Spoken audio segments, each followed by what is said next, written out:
ভুঁড়ি কমাতে নাজেহাল, বাড়ছে হাঁটুর ব্যথা। নমস্কার, আপনারা শুনছেন KTV Bangla digital podcast fish. আপনাদের সঙ্গে আমি নিবেদিতা। ভুঁড়ি কমাতে নাজেহাল, বাড়ছে হাঁটুর ব্যথা। সব সমস্যার সমাধান হবে এই বিশেষ আসন করলে। পেটে কোমরে মেদ একবার বাড়তে শুরু করলে তা কমানো খুবই কষ্টসাধ্যের ব্যাপার হয়ে ওঠে।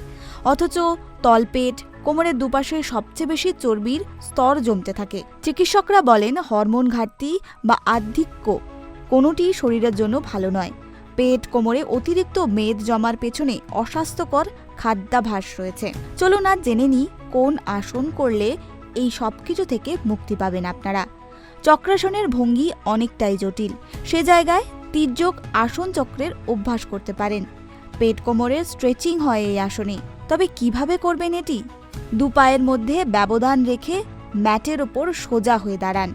শ্বাস প্রশ্বাস স্বাভাবিক রাখবেন। এবার দুহাত সামনের দিকে প্রসারিত করুন। দুহাতের আঙুলগুলো পরস্পরের সঙ্গে আবদ্ধ করুন। এই অবস্থায় পিঠ সোজা থাকবে, কোমর ভাঙবে না। এরপর আঙুল জোড়া থাকা অবস্থাতেই শ্বাস নিতে নিতে দুহাত মাথার ওপরে তুলুন। শ্বাস ছাড়তে ছাড়তে সামনের দিকে ঝুঁকতে হবে।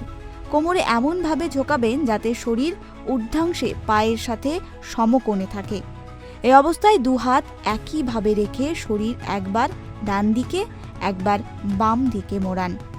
20 সেকেন্ড এভাবেই থাকুন এবং ধীরে ধীরে স্বাভাবিক অবস্থায় ফিরে আসুন। এর উপকারিতা কি? নিয়মিত এই আসন অভ্যাস করলে কাঁধ এবং পিঠের ব্যথা কমবে। কোমর এবং পেটের স্ট্রেচিং হবে এই আসন করলে।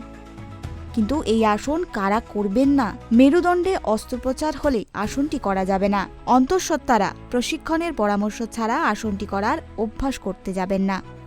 ফিশ আজ এখানেই সমাপ্ত করছি। কেমন লাগলো এই বিশেষ প্রতিবেদন জানান আমাদের কমেন্টে।